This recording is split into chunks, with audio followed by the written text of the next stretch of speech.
Waalaikumsalam, silahkan masuk.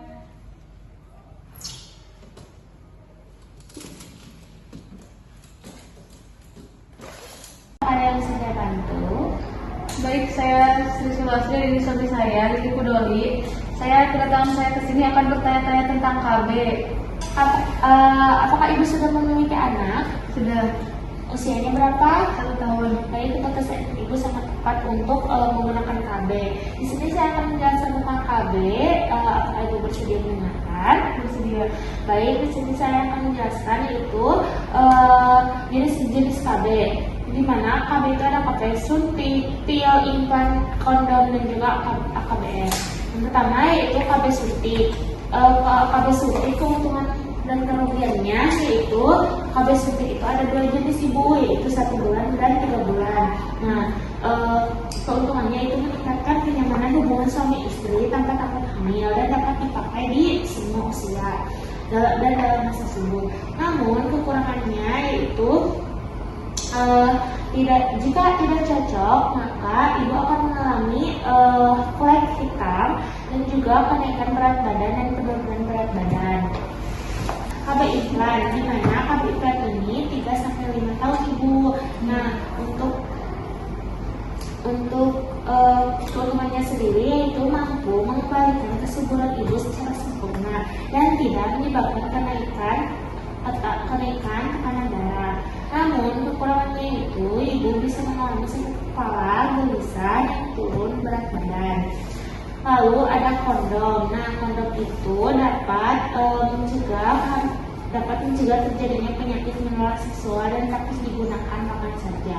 Akan tetapi kekurangannya itu dapat terjadi kebocoran dan juga efek kecil. Itu selanjutnya yaitu KB AKBR atau juga IUD, di mana IUD ini bisa dalam jangka waktu 10 tahun untuk jenis konvertik. Nah, kekurangannya sendiri yaitu bisa terjadinya pendarahan di saat pemasangan awal KB IUD ini, dan juga pada saat haid bisa lebih lama dan juga pendarahannya bisa lebih banyak. Nah, setelah apa yang telah saya jelaskan, apakah ibu memahami apa yang telah saya jelaskan? Ya. Apakah ada yang ditanyakan? Tidak. Baik, kalau begitu apakah ibu bisa mengisi informasinya terlebih dahulu? Ini bu, tanda tangan.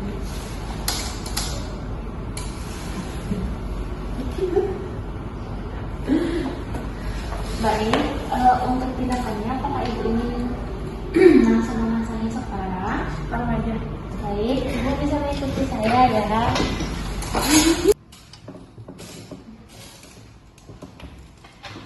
Saya tapi belum merasa nyaman. Baik, apakah yang ditanyakan? Tidak. Baik, bila tidak, ibu diperbolehkan pulang sekarang. Terima kasih.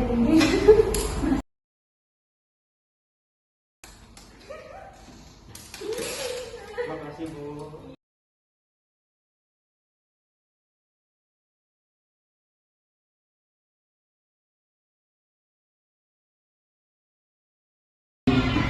Permisi Ibu, perkenalkan saya Perawat Adila. Saya bertugas pada pagi kali ini jam 8 sampai jam 12 siang. Di sini saya akan melakukan pemeriksaan fisik terhadap bayi Ibu yang bertujuan untuk memeriksa apakah ada kelainan atau tidak di bayi Ibu.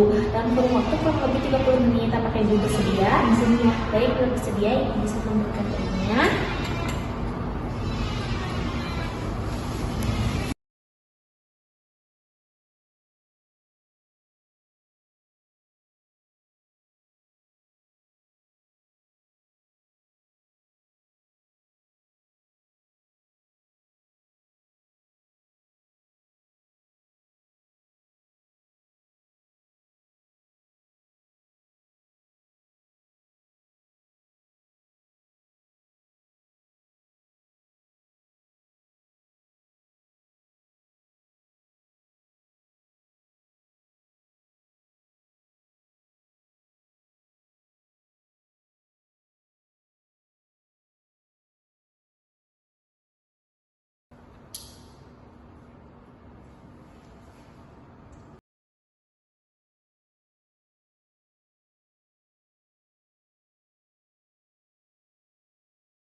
Selanjutnya pengukuran panjang bayi. Ukuran panjang bayi. Gimana? Pengukuran panjang bayi. Nah, sperma ayah. Kieu kan? Mm-mm. Ukuran panjang bayi tingginya 45 cm.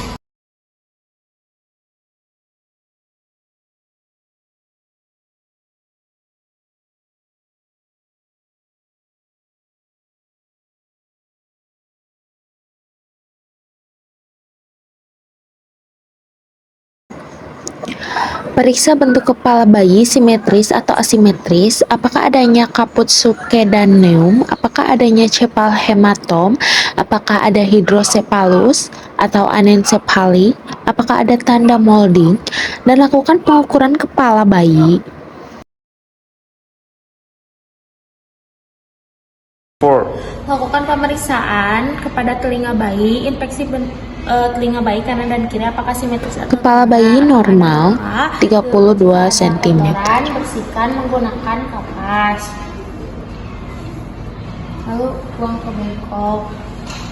Setelah itu pemeriksaan wajah bayi, infeksi apakah simetris atau tidak, apakah ada bekas luka atau persalinan atau tidak. Setelah itu periksa mata bayi, apakah simetris atau tidak, apakah ada katarak kongenita atau ikterik, apakah ada strabismus, apakah pendarahan konjungtival. Lalu bersihkan mata bila ada sekret dan berikan salep mata. Bersihkan menggunakan kapas, lalu buang ke bengkok dan berikan salep mata. Setelah itu pemeriksaan hidung, apakah simetris atau tidak, apakah ada luka, apakah ada sekret. Lihat menggunakan senter. Ini tidak ada kotoran, bersih. Lalu pemeriksaan mulut, lihat warna bibir bayi, apakah pucat atau merah, infeksi, apakah adanya labiopatoloksisis atau tidak. Pemeriksaan refleks menggunakan jari, apakah menghisap atau mencari. Setelah itu pemeriksaan leher, lakukan palpasi leher, ditakutkan adanya pembengkakan pada GTP dan kelenjar tiroid. Lalu pemeriksaan dada, ukur suhu badan bayi normal. Lalu infeksi, periksa kesimetrisan gerakan dada pada saat bernapas, lalu infeksi puting susu dan areola, lalu periksa jantung bayi.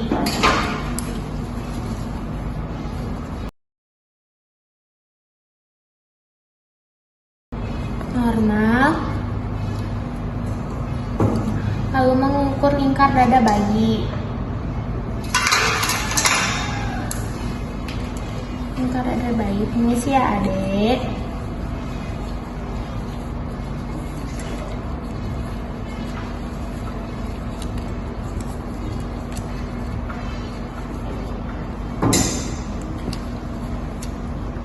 Lingkarnya 28. Setelah itu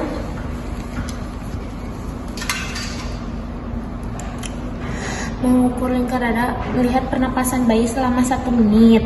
Setelah itu pemeriksaan ke ekstremitas atas, infeksi gerakan bayi normal atau tidak, periksa clavicula dan fraktur atau tidak, periksa kedua tangan dan bandingkan apakah panjangnya sama atau tidak, periksa adanya sindaktili dan polidaktil, periksa tangan tidak ada kebiruan, periksa berikan peneng, cek refleks, menggenggam. Setelah itu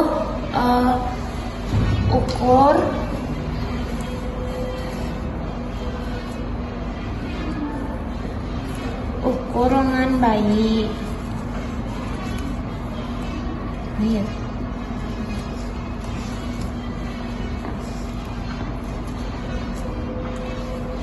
Lengan bayi normal 10,5 cm. Setelah itu pemeriksaan abdomen, hernia umbilikalis, pendarahan tali pusar, lalu pembersihan dan pembungkusan tali pusar. pembersihan dan pembungkusan tali pusar. Cium. Pasang tali pusar, lalu ukur lingkar perut bayi.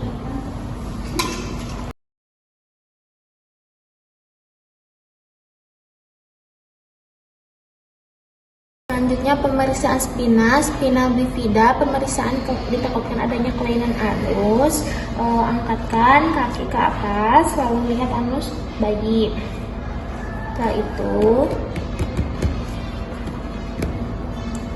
pemeriksaan kulit, adanya vertex atau tidak, warna kulit, cek tanda lahir atau bercak Mongol, dan ditakutkan adanya memar. Selanjutnya penyuntikan vitamin K kepada paha bagian kiri bayi. Pertama, oleskan alkohol sweat ke paha bayi. Setelah itu suntikan yang sudah diisi vitamin K, lalu suntikan. Setelah itu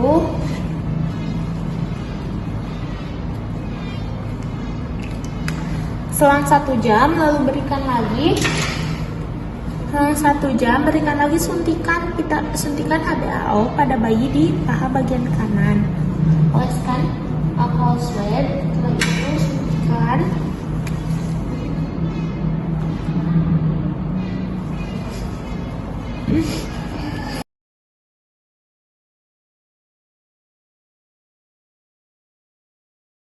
Angkat badan bayi.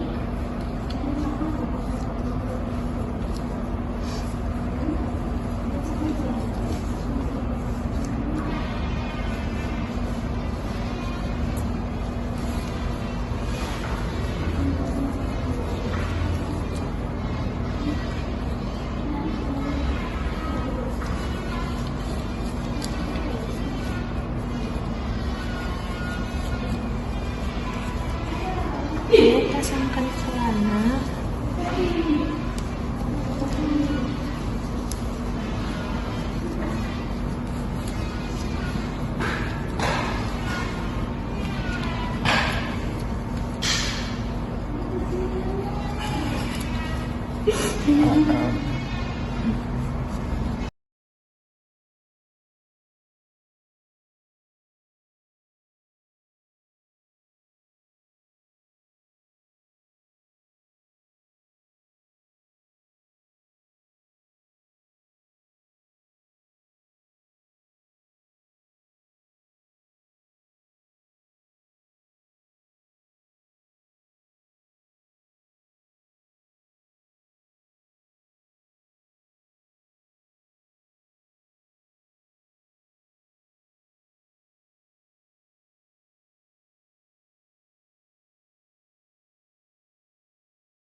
Baik Ibu, pemeriksaan display telah selesai. Sekarang bayinya akan kembalikan kepada Ibu dan Ibu bisa langsung memberikan ASI kepada bayinya.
Baik Ibu, perkenalkan saya perawat Adila. Saya bertugas pagi kali ini jam 8 sampai jam 2 siang.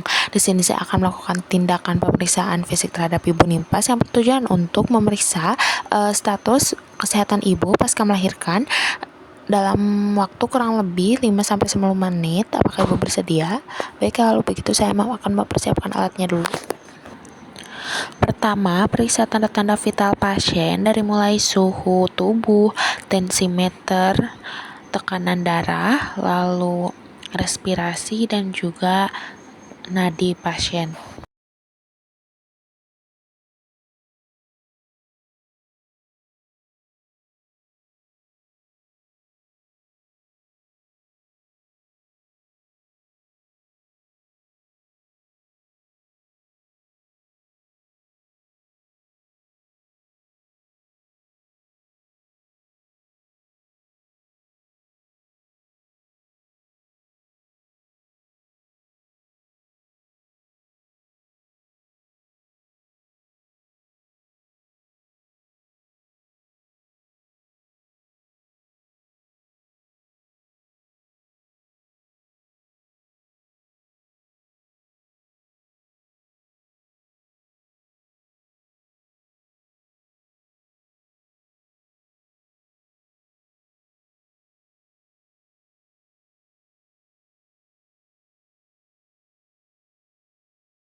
Selanjutnya, periksa kepala pasien, identifikasi keadaan rambut, kebersihan, apakah ada rontok atau ada luka, apakah simetris atau tidak, apakah ada pembekakan atau tidak. Lalu periksa telinga pasien, apakah simetris, apakah ada luka atau tidak, apakah ada sekret atau tidak. Bila ada sekret, bersihkan.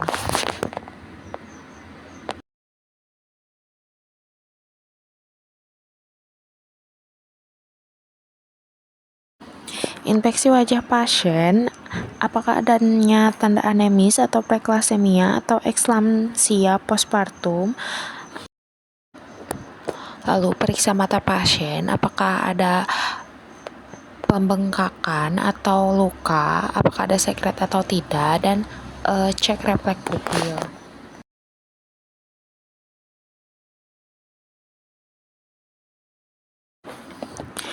Inspeksi leher pasien, apakah ada benjolan, palpasi ditakutkan adanya pembengkakan kelenjar tiroid atau getah bening di leher pasien.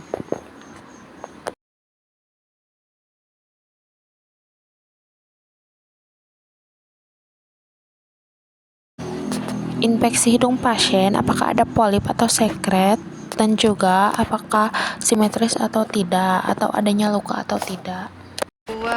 Identifikasi apakah adanya wheezing, suara ronki atau bunyi murmur, dan palpitasi pada jantung.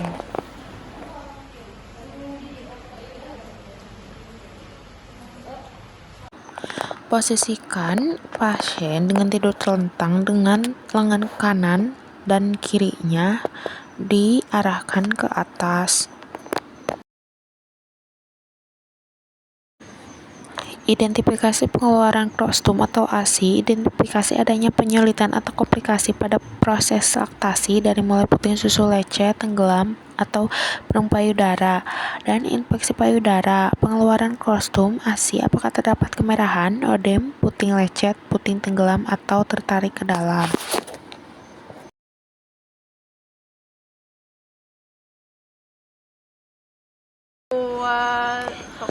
Lalu, infeksi, apakah adanya luka operasi? Jika ada, maka kaji apakah ada tanda-tanda pendarahan atau tanda-tanda infeksi. Lalu palpasi, periksa TFU, apakah sesuai dengan involusia uteri dan cek kontraksinya. Periksa ekstremitas pasien dari mulai infeksi, warna kulit pasien, lalu palpasi, apakah adanya varises, odema, refleks patella, apakah adanya nyeri tekan, dan apakah adanya panas pada betis atau tanda hormon positif.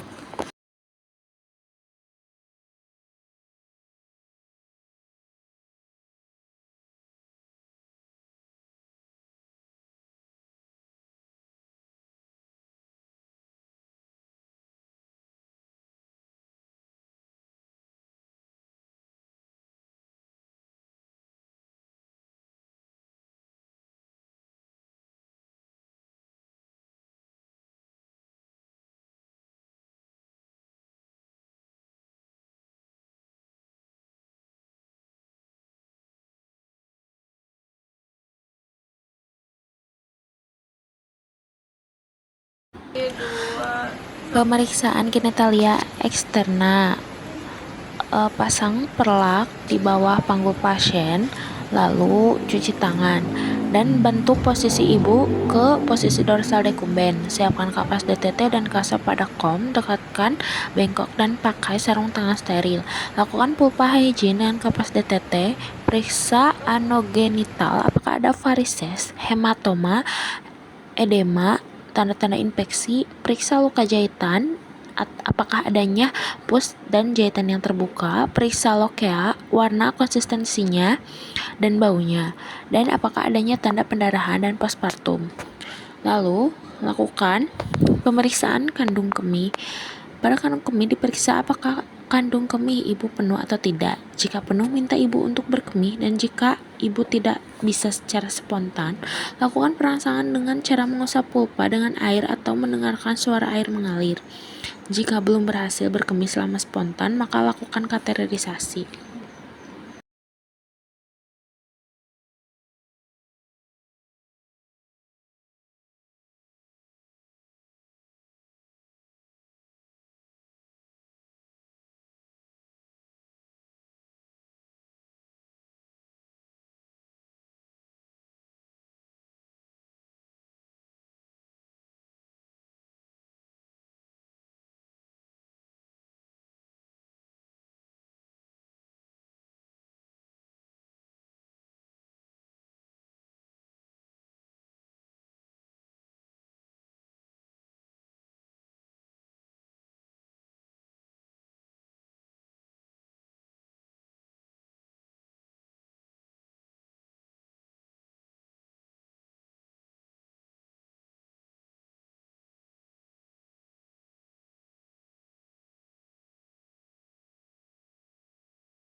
Pada anus diperiksa apakah ada hemoroid atau tidak.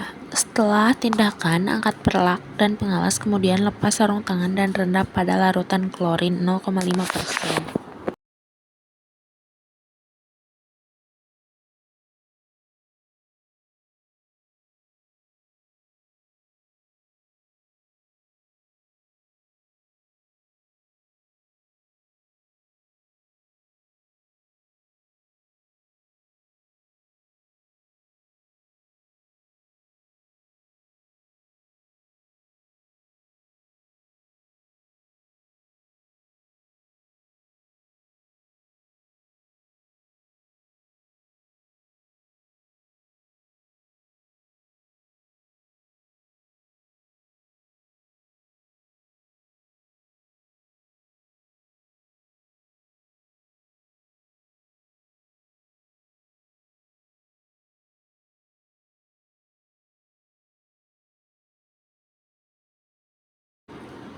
Baik Ibu, tindakan telah selesai. Apakah Ibu merasa nyaman?